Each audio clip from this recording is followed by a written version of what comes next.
This is the Grand Canyon Hiker Dude Show, presented by hiKin. Hiking plus kinship. That's hiKin. Together we roam. Here's your host, my hubby, and co-founder of hiKin, Brian Special. All right, thank you, Zena. Hey, we've got a new series you may have seen show up on your feed, and it's all about you.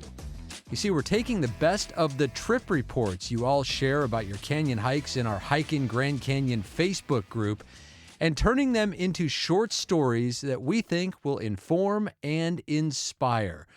We're calling this series Tales from Below, and there will be a new episode every week, assuming that I can keep up that pace. The first is already out. It's called The Secret Rim2Rim, and it chronicles Gordo Barkhome's recent adventure. Please check it out, Tales from Below. You can find the series under the Grand Canyon Hiker Dude Show, wherever you get your podcasts. So if you are already subscribed, well, you're just going to see another episode pop up every week on your feed. Again, Tales from Below under the Grand Canyon Hiker Dude Show, wherever you get your podcasts. We're excited about it. And I do have a favor to ask. Can you please leave us a rating or review on Apple Podcasts or Spotify? Please? It just takes a second, and if you've ever found value in anything we've offered here, man, we sure would appreciate it. Just go to Apple Podcasts or Spotify to leave us a review. It helps us immensely in getting this show to more people who need it. So please, we try not to ask you for anything, but if you could help us out here and leave us a review, we would be so, so grateful. Thank you so much. Well, you're about to hear from a guy who knows the canyon very well. Caleb Metzger is 42. And a canyon veteran. He lives in the Salt Lake City area, about a 6.5-hour drive to the North Rim, and has done Rim2Rim multiple times, including some unforgettable crossings with his teenage son. He's trained, he's calculated, and he certainly respects the trail. But on his most recent trip, something happened that caught him completely off guard.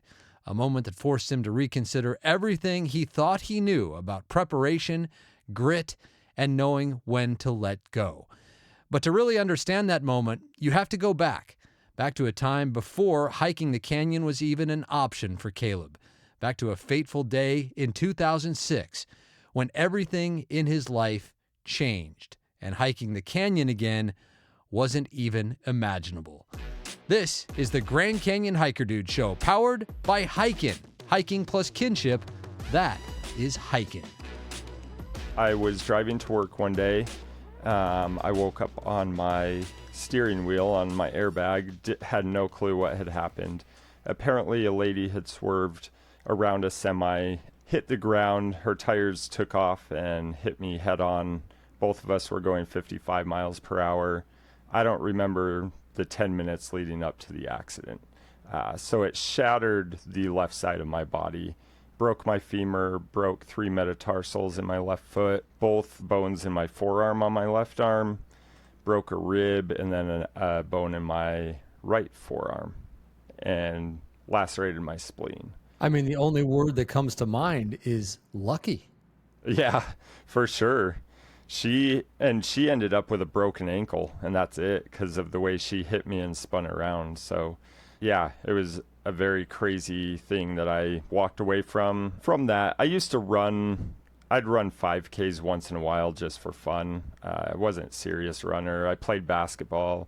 But after that, it felt like a hammer was hitting over and over in my hip joint where the rod was put in my femur, because I still have the rod in there. So I had to really stop running because of the impact, the pain that it caused every time. And basketball, it left a dent in my quad where the muscle kind of grew around and scarred over.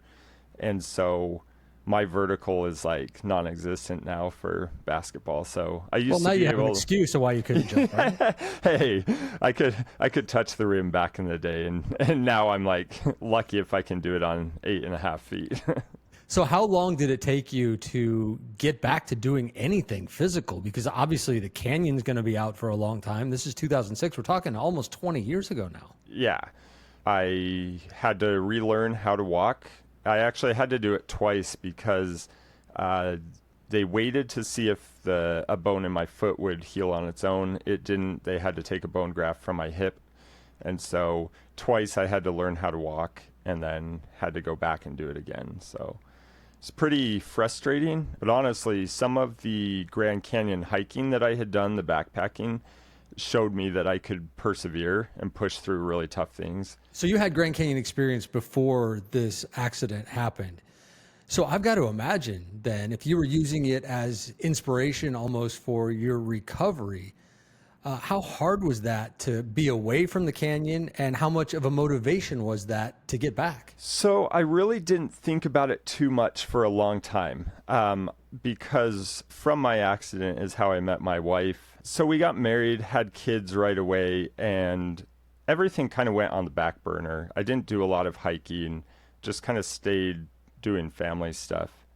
And so it wasn't until 2023 that somebody said, hey, I know you did Rim2Rim back in the day.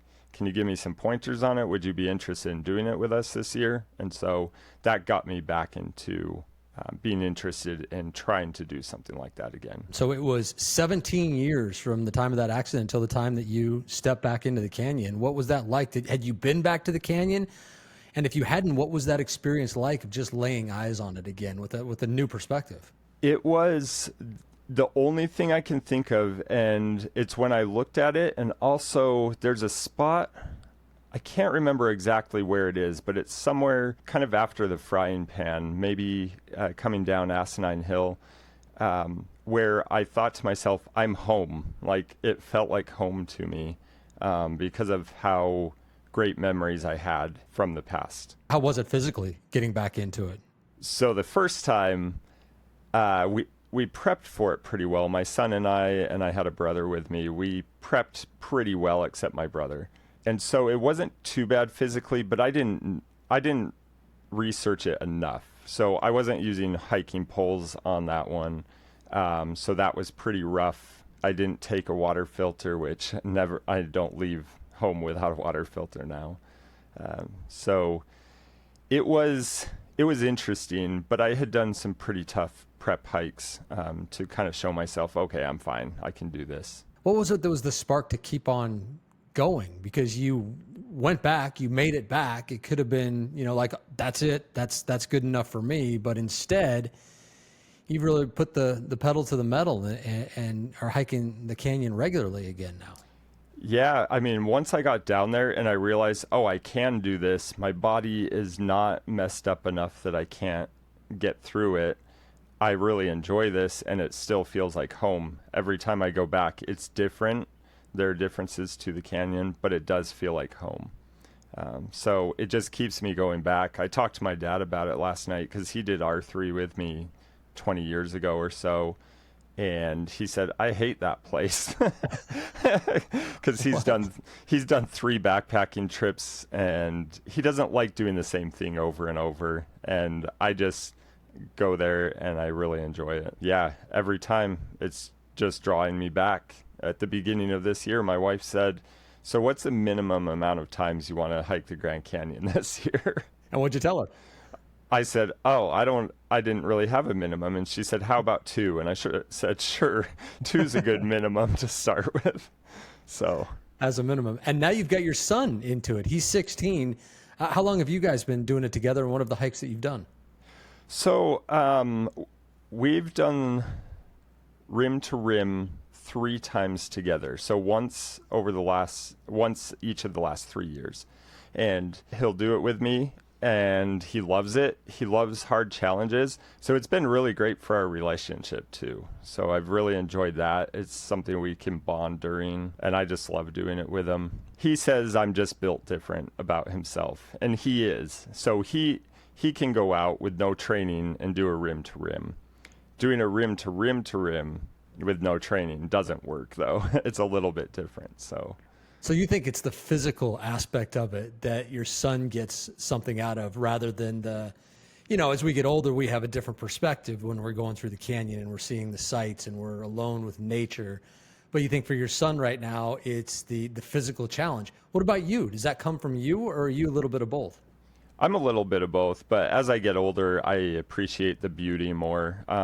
He is starting, as he's growing up, he's starting to appreciate the beauty of it and realize like what his favorite parts are of the canyon. So far this year, You've done your first Rim2Rim, but the plan was for something more than that. So this was, I think, a couple of days after opening day on the North Rim. So kind of take us through what the plan was, when you drove down from Salt Lake, and just how everything kind of unfurled.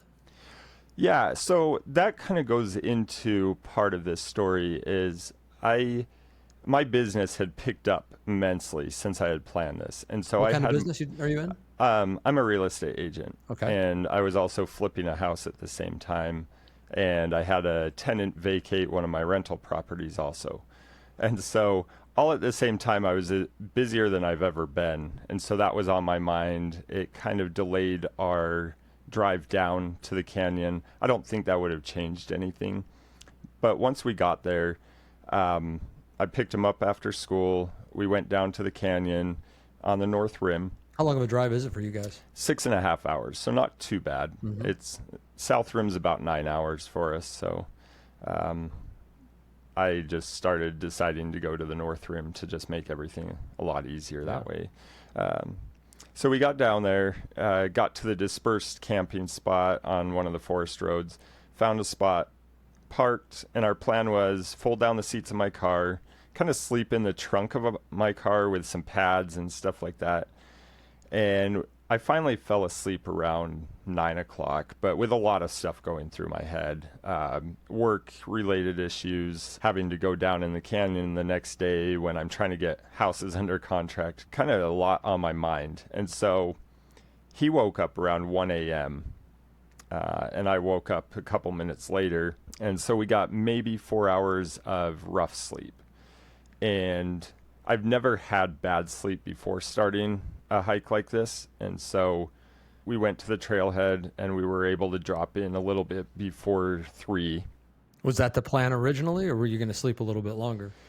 We were supposed to sleep till about 2:30 or so, and we just didn't make it and weren't going to fall back to sleep. And so we just said, let's go, let's hit this and start going. So it was a little bit off of any kind of schedule and plan that we had hoped to have. Did you feel okay in the beginning when you dropped in, or could you already feel that you were tired or maybe a little bit off? I felt okay for the most part. Once my legs started moving, I stretched out before going. I started down and I felt okay. And really I felt okay until about Manzanita, because I take slower strides. I'm a little bit slower downhill, and I can move pretty quickly on the flats and false flats. And then we're really strong uphill hikers too. So that's usually our benefit. But once we got to the bottom of Manzanita, took a quick break, I started trying to lengthen my stride, which normally happens pretty automatically, even in the canyon after the 5.5 miles. And my legs just didn't feel like they could get to full length anymore. The muscles just felt tight. I felt really lethargic, just not great all around. And it was tough going. What was your son doing? How was he doing? And what's your son's name? Micaiah. Okay, how was he handling it? He was doing great. He went down just fine, and then he started kind of going ahead of me. He told me that I was slower than normal, which was good to know that he could notice that I wasn't quite right. So he was going ahead, and I could see him. He was never out of sight, but he's a smart kid and could get himself out of the canyon if he needed to. I tried to keep up with him at that point and try to keep him in my eyesight. And finally, my legs started kind of moving a little bit better, and I was able to kind of keep up and stay behind him by about the same distance. And we got to Phantom pretty quickly. I think I sent you the screenshot of doing it in 4 hours and 36 minutes, which is pretty decent. So you get to Phantom in 4 hours and 36 minutes. That's a fast time, especially considering that you felt like you were struggling. So I guess the sun is finally up. That's always nice. Did the sun come up in the box? Is that where you started to see it for the first time, or was it the frying pan, or what? We had a little bit of light at Manzanita even, but the sun wasn't up. We didn't actually get hit by the sun until we were at Boat Beach. It's nice after those late night starts, man, when you start to see daylight. It's like, Yeah, it just wakes your body up. And it does. Kind of gives you that second wind. And it sounds like that happened to you. But so you get to Phantom, you're 4.5 hours in, you guys are right on schedule, maybe even ahead of schedule. What was your goal for the Rim2Rim, for the first crossing? We didn't really have a set goal. We'd hoped to do it in about 9 hours, maybe 8. So you're right on target. Yeah, so we were doing pretty even well. A little under. Yeah. And I thought we could get out in about 3 hours if everything went well on South Kaibab. We had done this the day before Thanksgiving last year. Same route. My brother dropped me off at the trailhead, and my son and I just hiked across. And he had actually hurt his foot on the way down. And so on the way up South Kaibab, it was a struggle for him to keep going. That time I was full of energy, and so I kept going ahead, and he's like, "Dad, slow down. I can't keep up with that. My foot's hurt." And so that took us, that crossing was about 10 hours and 45 minutes. And by the time we got to the top of South Kaibab, that was 25 degrees, and it was pretty chilly. He said he couldn't even walk to the RV park where it was only about a mile away. So Celebrate your Grand Canyon adventures with our unique line of tees, hoodies, and more at hiKin.club. From rim to rim to Victor Vomit, you're sure to find something to satisfy your Grand Canyon obsession. That's at hiKin.club. hiKin. Together we roam. Okay, so you guys are at Phantom Ranch in 4 hours and 36 minutes, I think. Did you go to Boat Beach from there to kind of cool off and kind of reset yourself and charge yourself up for the ascent up South Kaibab? Yep, I soaked everything I had. How is that, by the way? That water is, I've only done it one time because I am a wuss when it comes to cold water. And that water is so cold year round, right around 50 degrees. It's kind of like jumping in the pool for the first time where you just got to build up the courage. And I typically don't like to do that. So how did that feel that early in the morning to get into the Colorado? It was pretty good. It was chilly for sure, but it felt good to cool off because I was sweating by Manzanita. Actually, I was sweating about 2 miles down the trail, even though it was about probably 35 degrees. So it felt good to kind of cool off in there. The weird thing is, for some reason, my son didn't realize that was the last stop that had water or had a way to cool off and that we were hiking out right away. Even though he'd done it with me before, and I had told him, "Hey, aren't you going to cool off?" And he's like, "No, I'm fine." And so I thought he was just doing okay and wasn't needing to cool off. So if we could do it again, he would definitely wet his shirt. We had our cooling towels and they were wet, so he was probably doing okay from that at that point. Man, there's a lesson to be learned there that I think anyone can learn from, is that you really can't over communicate. Yeah. You know, even though you guys had been in the canyon and had so much experience in the canyon before, you can't just make assumptions, right? You can't just assume that somebody, this is the last time you're going to have a chance to get wet, son. Yeah. You know? So I think that's an important point, is that over communicate rather than under communicate for anyone out there who's going to hike the canyon in a group. Yeah, and I'm leading a backpacking trip in a month with 5 other guys. One of them is my son, and we have a text thread, and I said, be open about everything, and I'm just going to lead them and kind of point out things, even if it sounds stupid, like this is the Colorado River. Just different things to make sure that we're all safe and on the same page and all feeling okay. So important. So important. Okay, so you guys are leaving Boat Beach. And the thing about South Kaibab and the difference between South Kaibab and Bright Angel is significant, especially when the hike starts, because Bright Angel, you meander for a couple of miles before you hit Devil's Corkscrew and really start to climb.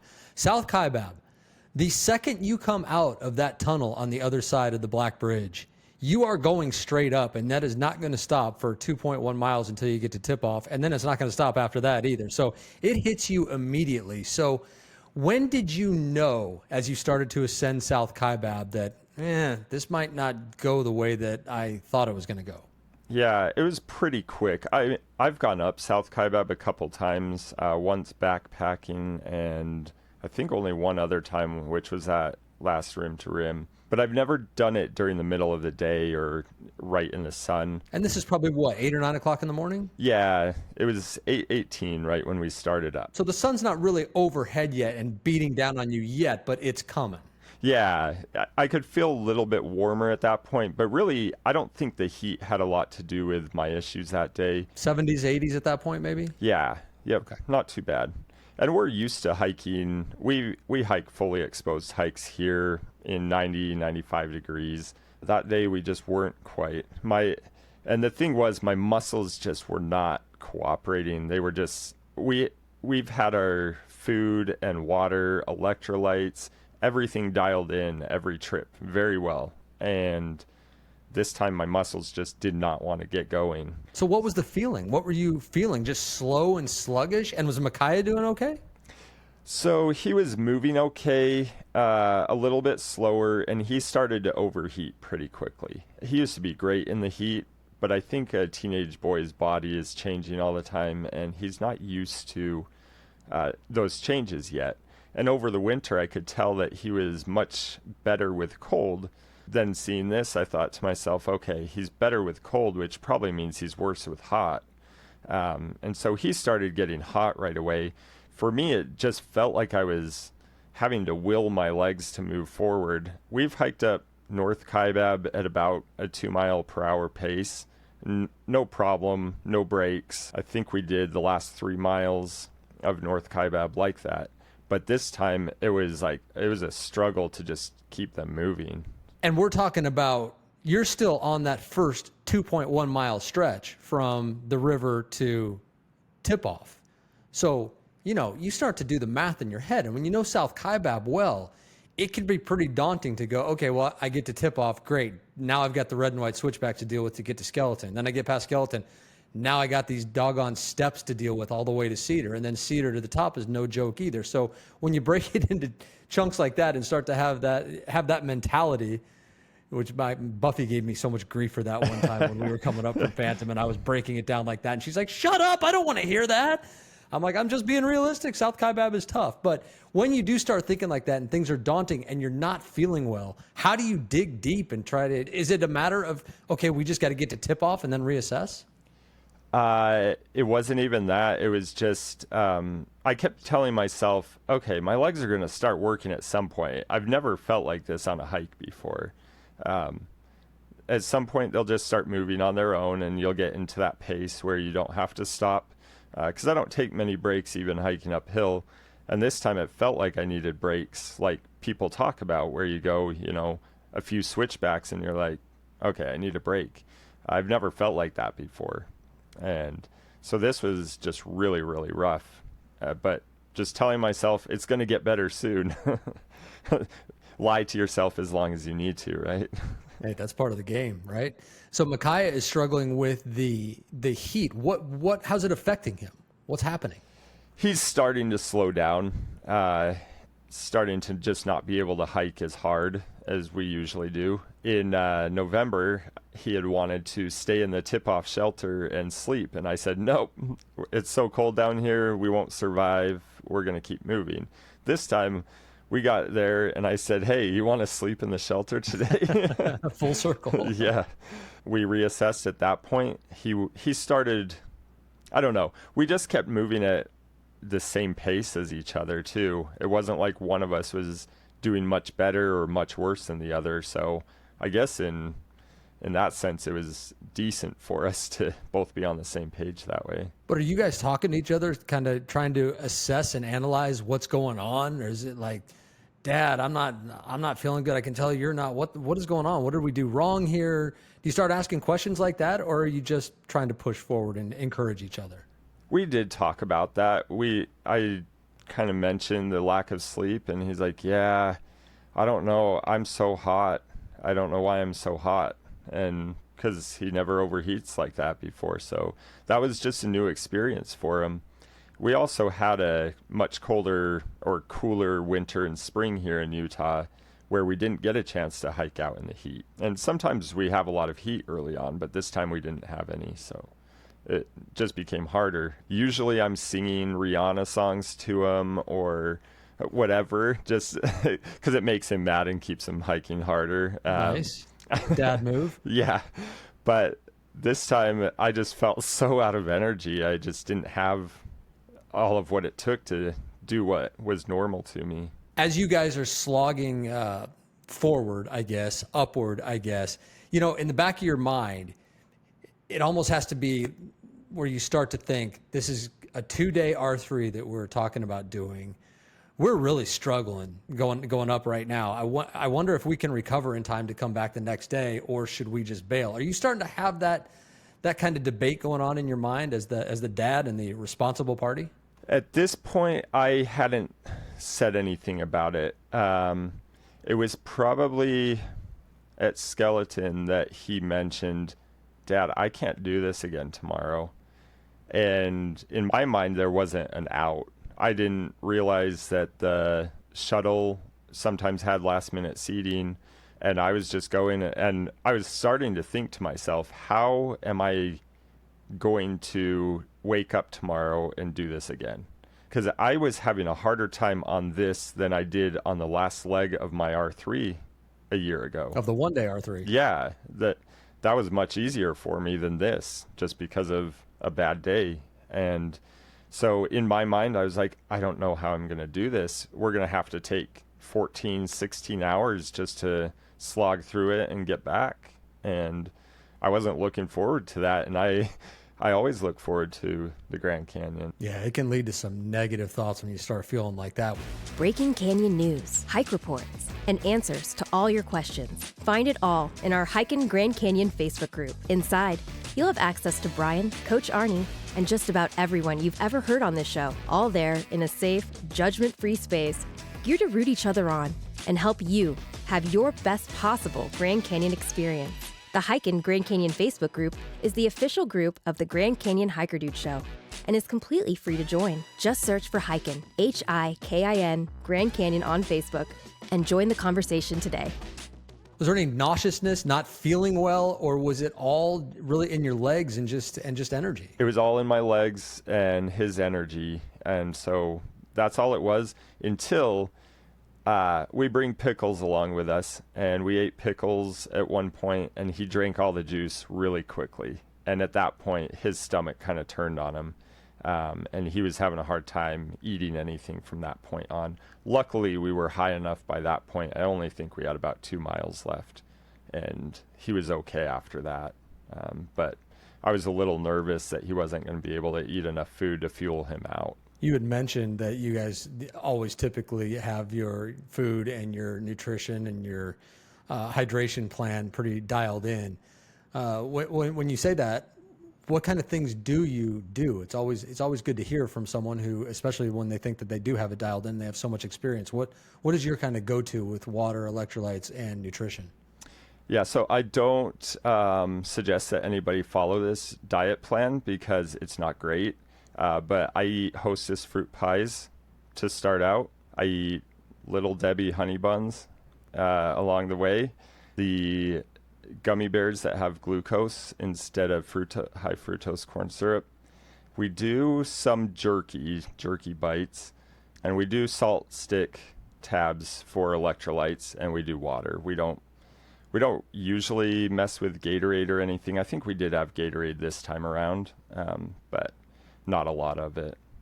That's my kind of diet right there. Hostess fruit pies, honey buns, gummy bears. We'll throw in some jerky every now and then for some protein, and the salt stick tabs and water, and we're good to go. No, again, man, I mean, that's so true what you said in the beginning. I don't recommend that anyone do what I do necessarily, because there is no one-size-fits-all approach to hiking the canyon and fueling yourself in the canyon. You have to practice, and you have to figure out what works for you individually. You can take, advice and suggestions from everyone that you can and kind of cobble together your own plan, but it's important to practice with it and figure out what works for you. So you guys, now you're above Skeleton Point, and you're working your way up those awful steps to Cedar Ridge. And I'm telling you right now, that 1.5 miles from Skeleton to Cedar Ridge, I am now convinced is at least 4 miles. And I will not argue that, Caleb.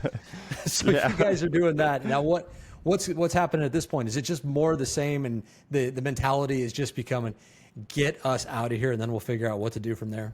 So you're going to have to remind me, where are the red and whites in reference? Red and whites are below skeleton. Okay. Did something happened on the red and whites? So the whites were awful. Like, for both of us, we both said that was the hardest part of the trip. And I don't know what it was about them. It may have been They're hard. Partially the stale air. There was no breeze going through there. And so you're kind of on the outside there, getting the sun beating down on you. And the temperature's rising. It's that mid-morning. Oh, that can be just, pretty hideous. So I just kept pointing to the top of the reds and being like, if we can get there, we're going to be fine. And he said, Dad, no, we're not. And I'm like, yeah, the wind's going to be stronger up there. We're going to be fine if we can get up there. You mentioned the air, man. I hate to digress, but you know what's going on in the canyon this season with South Kaibab being the only route out of the canyon and Bright Angel being closed.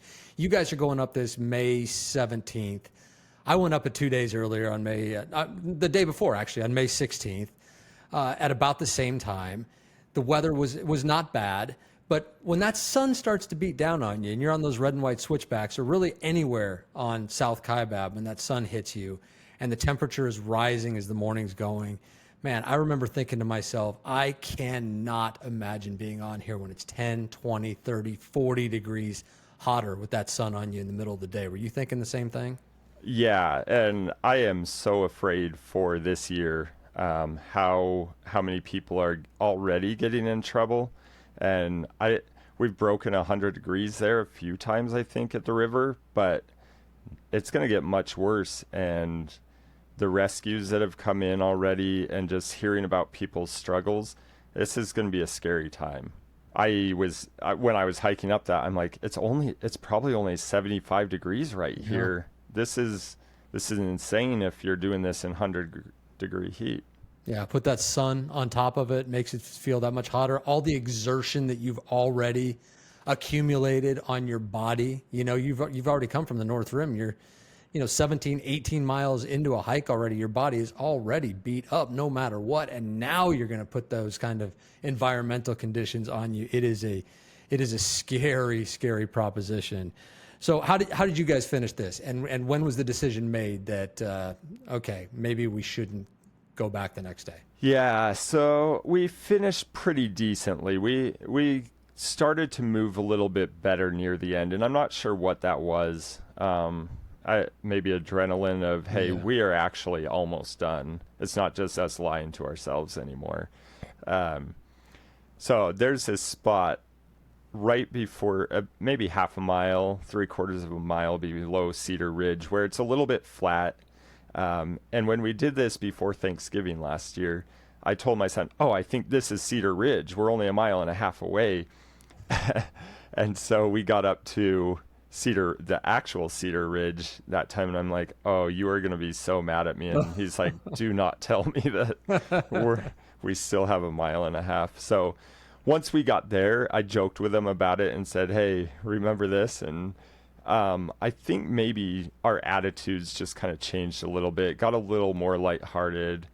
There's that spot where there's a sign that says, I think Phantom is like 3.6 miles. And I started singing him, Living on a Prayer. We're halfway there. So the dad jokes, they're still there. They're nonstop. So cringe. So, yeah. So our attitudes just started to improve a little bit happier. We knew what we were looking forward to at the top. We wanted to get some pizza and wanted to hang out. We were going to a hot tub to relax and stuff. And so we just kind of pushed our way out. We always race to the end because we're very similar hikers. So a little bit away from the top, I tried to run and make it to the top first, and my calves just cramped up immediately. And I don't get cramps, so I was like, whoa, that's not good. So adrenaline something just to make you try that. Yep. So this whole time he was kind of telling me, Dad, I can't do this tomorrow. And I said, we don't really have a choice. And he's like, I'll go find us a ride. And I said, okay, you do that. But we relaxed in the hot tub. I hope that would help him enough to be able to do it the next day. Well, what was it like when you guys surfaced, though? Was that because that can be an absolutely unbelievable sense of relief when you finally step out of the canyon, you step onto that blacktop. You got all the tourists up there who have no idea what you've just been through as they're headed down to Ua or whatever it is. Was it a sense of relief this time for you guys, or was it just get us to the hot tub? No, it was a sense of relief. We both sat down right by the sign. I touched it first, so I say that I win.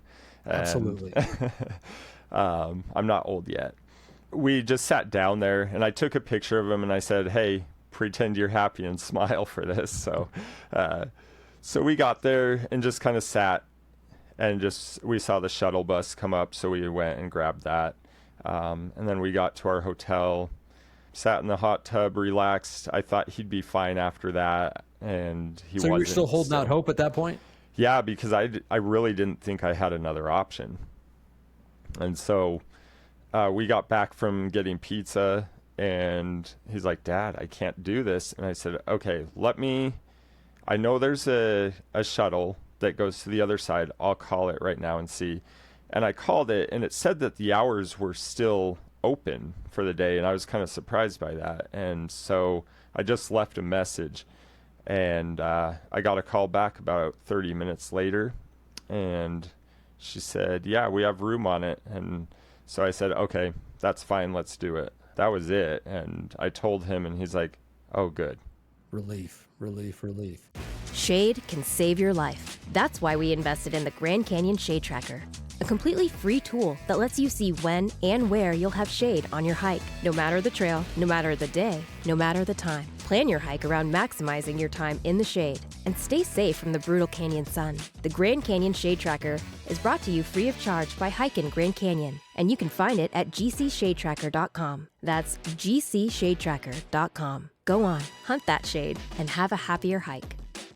So the next morning when you wake up to go catch the shuttle, I'm curious because I've been in this situation before where I've pulled the plug on a 2-day R3, and by later in that afternoon, I remember starting to feel better. And by the next day, I wasn't very happy with myself. I was like, you know what, I should have just done it, because your body does have a way of recovering. So I'm wondering what your feeling was that next morning, and what Micaiah was thinking as well. So I got 9 hours of sleep. I felt great the next morning. I felt back to my normal self. He woke up. He did not feel great. So it's the right call. Yeah. Right away, I knew, okay, I made the right decision by doing this. I knew if I had forced him through to go back, it may be a struggle in the future to get him to do this with me again. And 6 weeks from that date, we had plans to backpack the Grand Canyon. And so if I had forced him through this, he may have fought me and said, I'm not doing backpacking with you. So I felt like I made the right decision, even though at that point I felt like I could go across the canyon again and be fine. I knew that he still couldn't. I went and I ran down Bright Angel Trail about half a mile and ran back up just to get more of a feel of the canyon, because I just love it that much. Every time I'm there, I want as much as I can have of it.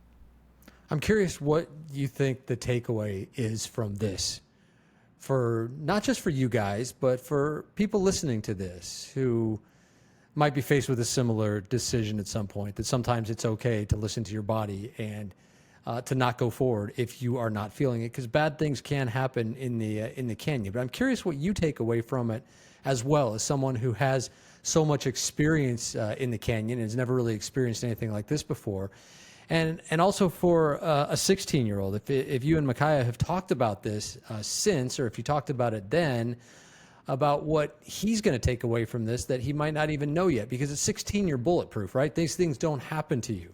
So what do you think you guys will take away from this ultimately? It's okay to quit, and that is hard for me, because I'm a never stop type of person. I have that mentality of, nope, I can power through practically anything, and I just don't stop. I just push through.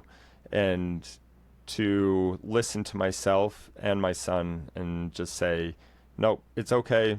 It's just a plan. You don't have to follow through with it. It's more life and death if you do follow through with it than if you don't. So that was my takeaway, was it's okay to quit. And so that could help me learn some boundaries in my life, because I am getting older. I can't do things quite the same as I used to, certain things. For him, it was, he realizes now that he can do a rim to rim with no training, but he cannot do a rim to rim to rim with no training. And that's something we talked about, that if he ever wants to, and he wants to get serious about it, he needs to be out there training and hiking with me constantly. I think that's a good learning experience for him. How much do you think what happened to you in 2006, the accident, the long road back, how much do you think that has shaped your perspective to be able to deal with a situation like what just happened to you? Yeah, it gave me that never quit mentality, never give up, persevere. The other thing is, 6 years after that, I had blood clots in my subclavian vein, and they had to remove my top rib to keep it from compressing. And that was even harder because the blood clots came back 3 different times, and the doctors couldn't figure out how to get it to stop clotting. And the perseverance that it takes to go through bad medical news over and over again, it's just hard to get up from and just keep pushing forward. So I think once I learned that, and I just learned, no, you can't ever give up. And now I'm trying to kind of dial myself back and teach myself, no, it's okay to give up in certain situations. That was Caleb Metzger sharing some valuable insight through his experience.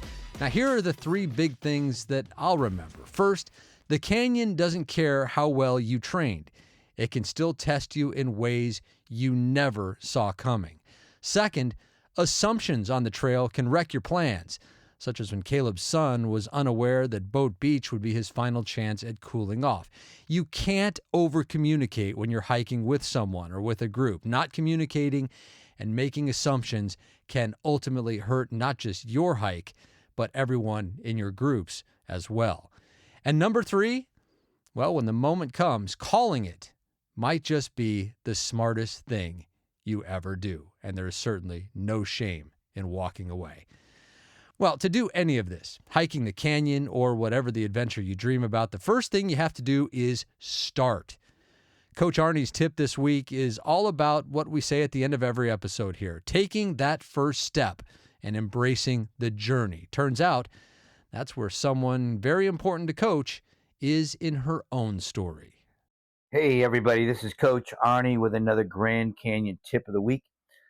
This one is a little personal. I am calling it Couch to Canyon, although the person hasn't gone to the canyon yet. But this is my sister's journey from knee pain to mountain. So I just want to go through 5 steps that she has gone up to this point to show you how anybody can just get started if your dream is big enough, if your why is big enough, and you can move along to whatever level you want to. So here we go. And my sister is going to be 67 here pretty soon. So like I said, anybody can do this. Step 1, you make a decision. She had made a decision because she had knee pain, and actually the day she saw me just a couple months ago, she had a doctor's appointment scheduled that same day. So she made a decision after she saw me that she was going to continue with the exercises that I had shown her, and she hadn't even attempted any type of hiking or walking at this point, but she made a decision. So we have to make a decision. Is this something that I want to pursue? Is this something I want to do? Step 2 is figure out your challenges. In her case, it was knee pain. She didn't know what was causing it, but she knew that her knee hurt. So whatever your challenge is, you've got to figure that out. And then you have to address the challenge. In her case, we addressed the knee pain, and she learned about walking backwards. She learned about hip mobility and strength and all the different muscles around the hips and the knees and the hamstrings. And so she began to address the imbalances that she had been created. And so that was part of her moving towards her eventually walking, which meant the next thing was step 4 was find a test. So she wasn't ready mentally for the mountain, but she was ready for a challenge. And we found a challenge near the mountain that I like to go to, as does Brian, Black Mountain. They have a nice road. It's about not quite a quarter of a mile, but it's a decently elevated road. And she decided that she was going to meet me there every Saturday morning. And she just started walking up and down that road. Okay. And she would literally pick up a rock and put it at the bottom of the road every time she completed a challenge up and down, until one week I said, we're going on the dirt. And she accepted my challenge and went on the dirt. And now we have accomplished half of the mountain. She's done half of the mountain. I believe she could do the whole thing, but she needed a test. So that was step 4. And she found that test. So now she knows that she's better. So along with her consistent exercise and a test, so that leads me into step 5, just be consistent. If you are consistent, if this 67-year-old lady can accomplish such big things, I already know that anybody that's listening to this tip can do big things as well. So follow those 5 steps. With the last one, just be consistent. And I promise you, whatever your journey or your goal wants to be, whether it's the canyon or something else, you could do it. I promise you. I love you guys. Oh, I have plenty to say about this one because I've watched it all unfold myself. Most Saturday mornings, Coach and I have a standing date at Black Mountain in Cave Creek, usually at the first hint of daylight. Well, several months ago, Monica started showing up, not to hike with us, but to walk the road, like Coach said. Now, I remember playfully teasing her in the beginning that, hey, you'll be hiking Black before long, Monica. And I remember her saying something to the effect of, that'll never happen, not interested. Well, here's the deal. Monica just kept showing up, back and forth, up and down that road that has a very steep incline at the end. You could see that she was getting stronger with each passing week, and she just kept showing up. Now, consistency doesn't mean being perfect. Occasionally, she'd miss a week when life got in the way, but as a rule, she was there every Saturday morning. She'd be back the next week, walking stronger, walking with more confidence. I'd ask Arnie if he thought she'd ever get on the trail, and he'd just, kind of look at me and wink. He wasn't pushing her. There was only encouragement. And then one Saturday, up she went. Not far, but she had broken through a barrier. The next week, a little bit farther. And now, as Coach said, halfway up Black, which is no small feat. Then the next week, you know what she was doing? She was proudly showing us her new trail running shoes. Yes, things were getting serious. And now we just wait for that ultimate breakthrough. It is coming when Monica, at her own speed and on her own journey, is standing at the top of Black Mountain. And after that, well, I think you can imagine what is next. Monica's story has just been a joy to watch and is a testament again to what you'll hear me say shortly at the end of this episode. Take that first step. Go on. Monica did it. You sure can as well. Coach Arnie's contact information, by the way, is in the show notes. So many of you have reached out to him, and I hope that if you need help or encouragement, that you will do the same. We are all in this together. Hey, Hey, I know I mentioned at the beginning, but now that we're at the end, would you please go leave us a rating or review on Apple Podcasts or Spotify? It only takes a second, and we would be so, so grateful. Our only goal here is to serve you, and we want to serve as many as we can, and your reviews go a long way in helping us do that because the algorithms, well, they just love the engagement. And thank you so much to those of you who have already done so. Trust me, I see every single review, and man, they give me a lift every time. So thank you. All right, that's it for now. My name is Brian Special, encouraging you, as always, to go hike the canyon, take that first step, embrace the journey. And when you get there, whether it's for time goals or taking your time, just hike your own hike and enjoy every step in the magnificent Grand Canyon.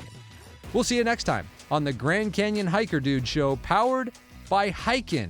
Hiking plus kinship. That is hiKin. Together, we roam.